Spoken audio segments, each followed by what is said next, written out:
Selamat malam pemirsa, saya Tina Talisa. Anda sedang menyaksikan Talk to iNews. Kita selama 1,5 jam, selama 90 menit bersama-sama dengan Anda bila memberikan komentar lewat iNewsTVmobile.com. Hari ini kita bicara soal hal yang penting berhubungan dengan kehidupan kita. Yang pertama soal paket kebijakan ekonomi, kita akan membahasnya dari sudut pandang yang makro dan sebisa mungkin masuk ke mikro supaya kita merasakan sebagai rakyat apa sih dampaknya dari paket kebijakan ekonomi yang disampaikan oleh Presiden Joko Widodo.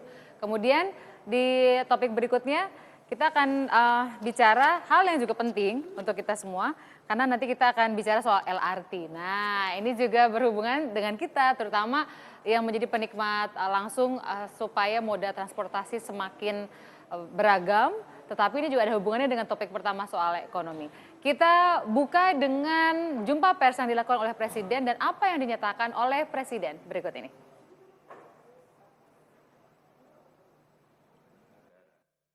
Termasuk Indonesia, pemerintah bersama-sama dengan otoritas moneter, yaitu Bank Indonesia dan OJK, Otoritas Jasa Keuangan, telah bersama-sama melakukan langkah-langkah dalam upaya menciptakan kondisi ekonomi makro yang kondusif. Telah dilakukan upaya stabilisasi fiskal dan moneter, termasuk di dalamnya adalah pengendalian inflasi.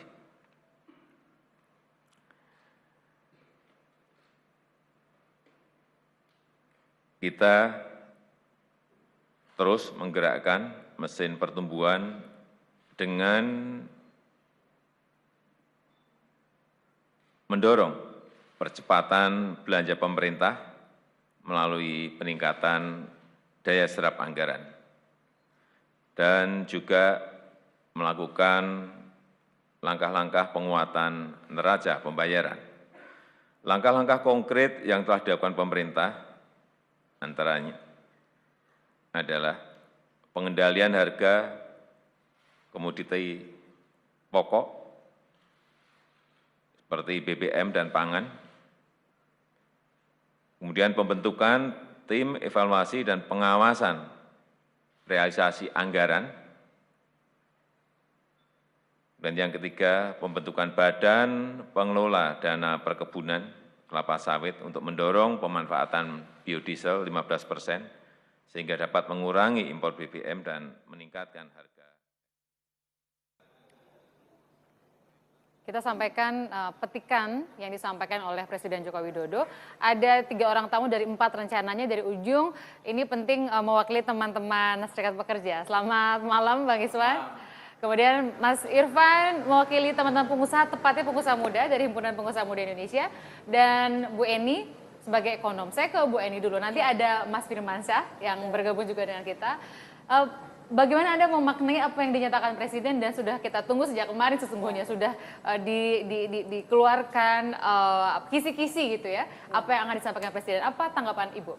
Ya, yang pertama kita semua ya, jadi terutama para pelaku usaha, ini sudah menunggu-nunggu betul apa paket stimulus yang akan disampaikan oleh pemerintah.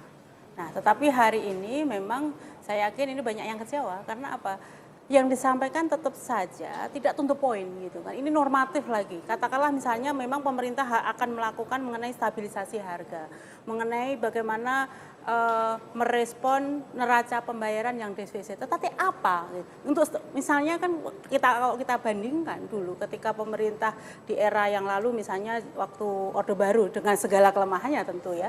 Ketika membuat satu deregulasi, Pakto, Pakmei, Pakjan, itu langsung apa yang akan dituju gitu. Katakanlah misalnya sekarang ini yang menjadi persoalan yang paling berat adalah memang persoalan penurunan daya beli masyarakat yang diakibatkan tidak adanya stabilitas harga.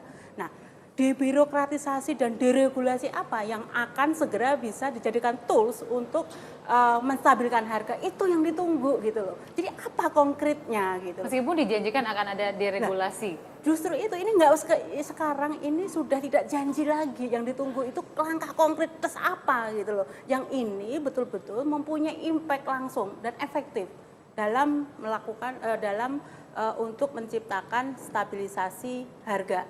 Nah, juga tadi untuk segera nanti dari pekerja ini kan ancaman terberat apa? Ancaman PHK massal. Nah, untuk mencegah PHK massal ini apa yang bisa diberikan oleh pemerintah untuk para pelaku usaha atau dalam bentuk fasilitas atau dalam bentuk apa? Nanti yang konkret gitu kan. Nah, ini yang benar-benar ditunggu. Kalau sifatnya janji bahwa kita akan menciptakan iklim yang kondusif, kita akan memacu supaya terjadi peningkatan produktivitas dan sebagainya, itu janji lagi. Jadi belum konkret dan menurut Ibu teman-teman pelaku usaha kecewa. Saya nanya Mas Irfan sekarang. Betul kecewa dengan apa yang disampaikan Presiden? Ya, kalau saya dari mewakili Himpunan Pengusaha Muda, saya lihat tekanan eksternal sekarang cukup kuat. Sedangkan effort dari Pak Jokowi dan tim ekonomi kita nggak cukup menyelesaikan masalah eksternal yang cukup signifikan. Harusnya kita memberikan satu rekomendasi, satu kebijakan yang bisa memperbaiki situasi ekonomi ini. Bagaimana pasar bisa merespon positif. Jadi harapannya apa sih dari teman-teman pengusaha? Supaya gini, sebelum saya tanya, sekarang teman-teman HIPMI deh, udah berapa persen yang sudah harus melay off pekerjanya? Berapa persen yang harus terpaksa mem-PHK karyawannya? Kalau kami ini kan masih pengusaha muda ya. Iya. Pengusaha muda itu masih lihat masa depan yang cukup panjang. Terlalu cepat kami untuk lihat sesuatu yang ini adalah hal yang negatif. Kami lihat para senior kami, mereka menghadapi dinamika ekonomi yang cukup besar. Kami harus siapkan diri juga bagaimana melihat sesuatu yang positif di masa yang sangat negatif seperti ini. Sekarang ini tahun 2015, tekanan ekonominya saya rasa lebih berat dibanding 98. 98 itu komoditi orang masih profit taking di atas dolar yang sekitar 17.000. Sekarang kita lihat di 2015, orang komoditi juga nggak bisa menikmati situasi ini. Dan kita lihat pemerintahan Jokowi juga cukup bagus ya, dia punya program infrastruktur, apakah tol laut, apakah listrik, apakah lain-lain. Tapi itu impactnya jangka panjang. Selesainya listrik aja masih dikhawatirkan dalam waktu 5 tahun akan datang. Kalau sudah selesai ini, apakah itu menyerap tenaga kerja? Apakah itu langsung impact sekarang ini kita butuh dalam jangka pendek dan jangka menengah? Bukan cerita yang terlalu panjang. Itu yang belum kelihatan menurut Mas Irfan? Saya lihat belum ada yang respon pasar yang positif itu belum ada. Bagaimana kurs kita, bagaimana harapan para pengusaha muda. Yang paling penting adalah di sektor industri kreatif harus dikasih insentif yang cukup, dikasih suatu benefit yang konkret. Meskipun ada Badan Ekonomi Kreatif itu udah membuat perubahan nggak sih dalam praktiknya gitu? Ya seharusnya usaha kecil, menengah ini yang jumlahnya cukup besar dan harapan mereka cukup bagus karena impact-nya nggak gitu besar yang dibanding industri lain yang berskala industri. Baik, saya ke Pak Iswan. Ya, tadi kan Bu Eni singgung soal daya beli masyarakat, belum lagi soal PHK. Jadi kalau nanti pelaku usaha nggak bisa bertahan, suka nggak suka kemudian mengurangi karyawan, itu akan berdampak makin jelek lagi daya beli masyarakat gitu ya Bu ya. Apa yang teman-teman cermati dari terakhir waktu kita ketemu di sini, Pak Iswan dengan Bu Dita dari Kementerian Tenaga Kerja soal isu ekonomi yang kaitannya dengan apa yang disampaikan Presiden di sore tadi? Jadi menurut kami, mewakili para pekerja dan serikat buruh, kebijakan yang dikeluarkan oleh Presiden Jokowi itu belum menyentuh substansi masalah yang dihadapi oleh sektor real, ya, khususnya para pengusaha yang berimbas kepada mulai mewabahnya PHK di mana-mana sekarang, mulai dari dirumahkan, kemudian bahkan di PHK, begitu banyak. Ada data nggak di teman-teman KSPI berapa banyak sekarang yang sudah dirumahkan dan di PHK? Kalau data yang kita miliki sampai dengan hari ini udah 60.000 seluruh Indonesia. Yang ya, yang PHK atau rumahkan? Yang di PHK sama yang dirumahkan udah 60.000. Total ya? Ya totalnya. Itu se-Indonesia. Yang lapor. Ya, itu yang lapor. Seharusnya dilakukan oleh pemerintah sekarang itu adalah untuk menyelesaikan dua masalah tadi, ya kan? Permasalahan di hadapan negara kita ini kan akibat daya beli. Daya beli turun yang disebabkan kebijakan pemerintah Jokowi itu sendiri sebenarnya, terutama mekanisme pasarnya itu, liberalisasi harga. Liberalisasi harga itu memangkas daya beli masyarakat. Daya masyarakat turun, akibatnya apa? Ya kan? Penerimaan pajak kita kan menurun juga. Akibat penerimaan pajak kita menurun, kita berutang terus, utang terus yang terjadi. Akibatnya apa? Yang terjadi, dolar kita turun. Dolar turun akibat high cost ekonomi dihadapi oleh sektor real. Sektor real mengalami high cost ekonomi yang disebabkan oleh bahan baku industri dan barang modal kita 80% dari impor. Harusnya negara itu hadir menyelesaikan masalah ini. Kebijakannya baru kebijakan dari sisi moneter, belum ada sektor yang jelas untuk mengatasi permasalahan dari paling buruk sekali, terutama PHK dan daya beli masyarakat, itu belum ada. Mas Irfan, itu juga yang dialami teman-teman, kan tadi menyampaikan bahwa 80% itu bahan baku sama barang modal itu impor, sementara belinya pakai dolar, jadi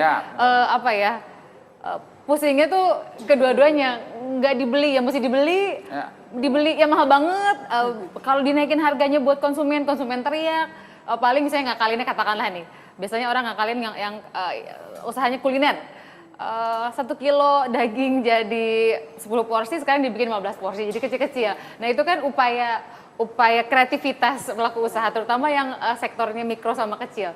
Tapi apa yang teman-teman rasain langsung dari HIPMI? Ya kalau HIPMI itu kami generasi baru yang lebih bersemangat, lebih kreatif dan aware terhadap teknologi ya. Kalau saya lihat sekarang memang currency seperti ini, importir kerepotan, eksportir juga kerepotan, apalagi sumber US dollar kita nggak cukup. Karena commodity ban, apakah batu bara yang sudah repot, kemudian timah dan lain-lain, ini sumber source kita punya devisa. Sekarang sawit yang salah satu sumber devisa terbesar kita juga harga nggak kompetitif. Tadi Pak Jokowi sudah rekomendasikan untuk 15% dikonsum dalam negeri untuk konvensi untuk BBM gitu ya. Saya rasa itu solusi yang baik dan kapan ini dilaksanakan? Sekarang kalau kita lihat dari industri properti itu banyak unsur, apakah semen, apakah paku, apakah kunci atau dan lain-lain. Lebih kurang ada 300 material. Dan dari kita lihat GDP, properti adalah sektor yang sangat besar menyumbang porsi bagi perekonomian Indonesia. Sekarang di kawasan industri sudah mulai PHK. Di industri properti semua nggak jalan, semua nggak ada buying power. Ya saya harap pemerintah nggak bisa hanya di sektor yang rumah murah hanya diperhatikan. Sedangkan properti lain juga sudah mulai kerepotan. Harusnya memberikan insentif yang berimbang dengan situasi tekanan ekonomi yang cukup berat. Bu Eni, kalau tadi kan dari pengusaha, dari pekerja gitu ya, kalau bicara soal komoditi kan memang betul tadi dibilang 98 masih nikmatin, sekarang kan udah beda itu dan Menteri Keuangan juga bilang ada diskusi di MNC Group dan menyampaikan bahwa memang sekarang kita udah nggak bisa lagi mengandalkan komoditas gitu ya, karena permintaan juga turun. Eranya adalah manufaktur yang berbasis sumber daya, tapi itu kan jangka panjang Bu. Apa yang bisa kita lihat dalam jangka pendek sebetulnya? Kembali lagi tadi kita fokus ke bagaimana efektivitas dari stimulus ini. Jadi pakai stimulus itu adalah betul-betul ditunggu sebagai apa langkah dari pemerintah untuk mengembalikan kredibilitasnya. Jadi kredibilitas pemerintah selama ini kan sudah dalam titik nadir ya, terutama di mata para pelaku usaha. Karena tidak pernah ada selama 9 bulan ini, kalau dihitung dari awal pemerintahannya malah lebih ya. Jadi minimal sampai dengan Januari-September ini. Ketika kita menghadapi perlambatan ekonomi dan penurunan berbagai macam indikator-indikator ekonomi, tidak ada respon yang serius dari pemerintah. Nah, kemudian ini dijanjikan bahwa pemerintah akan serius membantu gitu kan. Nah, ketika ini tiba-tiba menjadi suatu angan-angan lagi gitu kan, tidak ada langkah yang konkret lagi, ini kita sangat khawatir bagaimana nanti kredibilitas pemerintah dalam mengelola ekspektasi para pelaku usaha atau ekspektasi pasar ini. Jadi karena ini yang menjadi tantangannya, ini efek dominonya kemana-mana. Katakanlah sekarang yang menjadi persoalan paling mendesak ini kan mengenai pelemahan rupiah. Pelemahan rupiah ini sebenarnya memang tidak akan bisa kita hindari. Negara manapun tidak akan bisa menghindari yang namanya pelemahan nilai tukar. Tetapi yang jadi persoalan adalah nilai tukar kita sudah terlalu under value. Nah, terlalu under value-nya ini karena tidak ada keyakinan dan tidak ada kepercayaan dari pasar gitu kan. Nah, ini yang harus segera dipulihkan. Nah, di antara memulihkannya adalah bagaimana pemerintah mempunyai respon, mempunyai kebijakan yang benar-benar bisa memenuhi harapan pasar. Ini yang hilang hari ini. Gitu. Bicara soal rupiah itu kan kita dari kemarin itu awalnya kayak guyon-guyonan gitu ya. Bentar lagi kayak call centernya Mandiri 14.000 gitu. Nanti McDonald. BRI dulu 14.00 17. Ya, itu sebagai hiburan supaya tidak stres, supaya kita masih punya optimisme, iya. Tetapi yang masalah tapi ini masih begini, menurut Ibu kan pemerintah selalu bilang bahwa kita masih aman kok di level ini. Sebetulnya titik mana yang harus bikin kita bahwa ini udah nggak bisa lagi kita tolerir? Kalau di angka berapa menurut Ibu? Ini bukan persoalan di angka berapa rupiah, tetapi bagaimana impact dan implikasinya terhadap perekonomian kita. Baik, kita harus jeda dulu Bu, nanti kita lanjutkan mudah-mudahan segmen berikutnya. Mas Firmansyah sudah bergabung dengan kita sharing sebagai ekonom dan juga sebagai orang yang pernah ada di dalam pemerintahan, dalam pemerintahan SBY saat itu. Kita kembali sesaat lagi.